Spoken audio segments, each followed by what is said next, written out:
Raspberry Pi Model B Plus has a system on chip of BCM made of Broadcom 2837.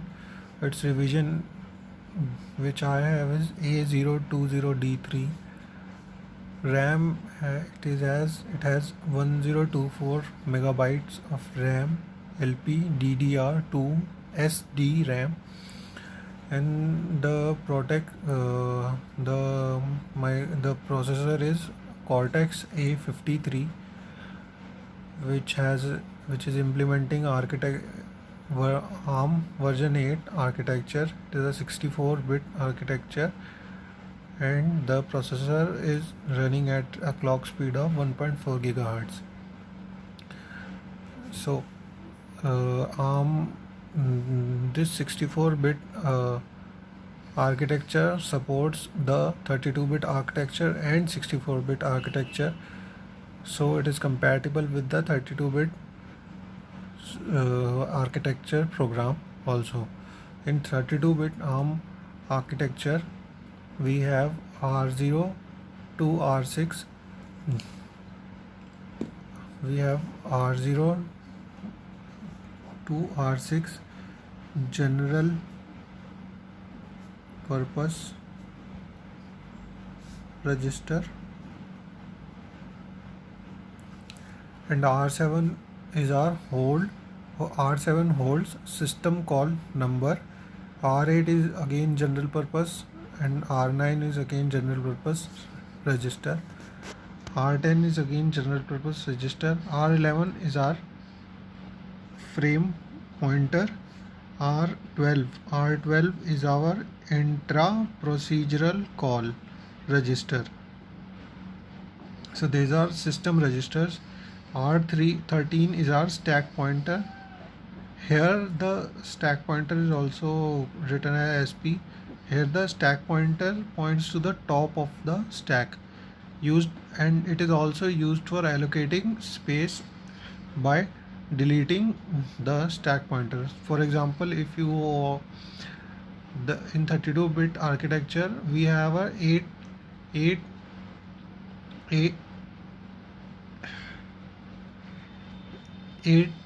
byte stack.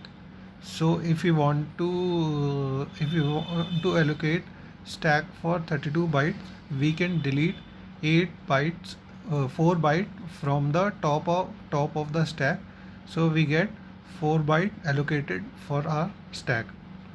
Then we have our register 14, which is our link register. It holds the next instruction, meaning that if let's say if we have a function inside main, so something like that. So if we have a main function, and this calls to some function, okay, this calls to some function, and then we have our next instruction. So what happened is when this function is executed, it the processor goes to its memory location and then processes it the instruction. So this next instruction, which is in the main, this memory location is stored in the link register. So when the processor is returned from this function, it goes to our link register and sees the next register and then executes the program.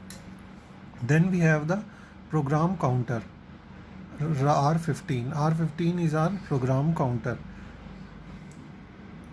And then we have current program.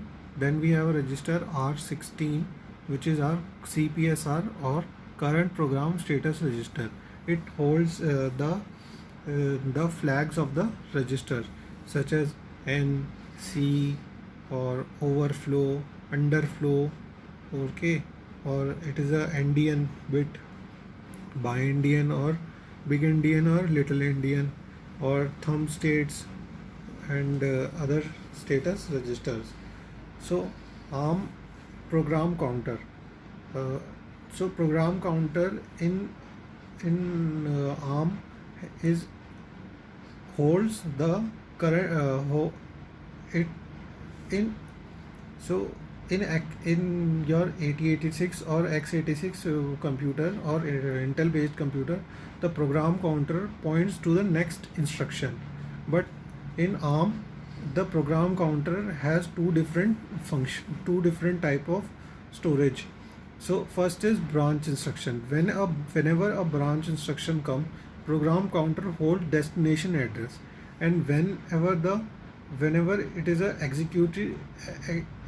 whenever it is executing some instruction, so like add, move, or load or store, it holds the current memory location plus 8 bytes. So what happened is it holds the next text to next, means ki two instructions forward it holds.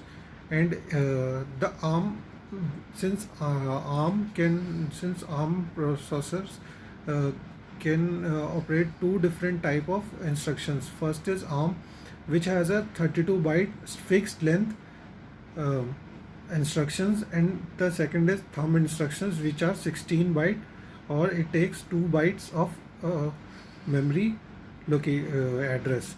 So if it is a thumb instruction, it holds 4 thumb instructions forward. So current memory location plus 8 byte in 2 is equals this 8 byte is equals to 2 memory instructions. Or if it is a thumb instruction, current instruction plus the next 4 thumb instructions. Okay, so this is. And also there is a certain thing, it has a byte which range from 0 to 7 bit. Then we have a half word, it goes from 0 to 15, okay, bit. And then we have a word 0 to 31. But in 8086 we have a word of 16 bits, and a byte of